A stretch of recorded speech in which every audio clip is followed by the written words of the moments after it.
So hi guys, இன்றைக்கி நம்ம இந்த வீடியோவில் எதை பற்றி பார்க்க போகிறோம் அப்படின்னு பார்த்தீங்கன்னா, நம்ம லோகேஷ் கனகராஜ் சார் வந்து அவங்க கூலி செட்டில் ஒரு இன்டர்வியூ கொடுத்துருக்காரு.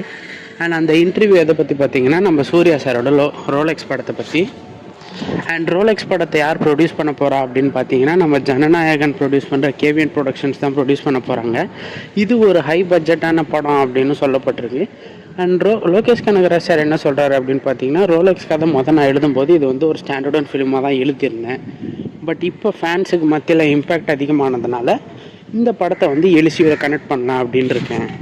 அண்ட் போன வாட்டி லியோ படத்தை எல்சியூவில் கனெக்ட் பண்ணதுக்கு அந்த அளவுக்கு எனக்கு ஏதோ இம்பேக்ட் தெரியல. பட் இந்த வாட்டி வந்து கரெக்டாக கனெக்ட் பண்ணி அந்த படத்தை வேறு லெவலில் ஹிட் ஆக்குவேன். அண்ட் இந்த படம் இப்போ கூலி படம் ஷூட்டிங் பார்த்திங்கன்னா வந்து அது எல்சியூ இல்லை அப்படின்னு சொல்லியிருந்தாங்க. பட் இப்போ பார்த்தீங்கன்னா வந்து எல்சியூவில் கனெக்ட் பண்ணலாம் கூலி படத்தையும் அப்படின்னு சொல்லி ரஜினி சார்கிட்ட பேசிகிட்டு இருக்கேன்.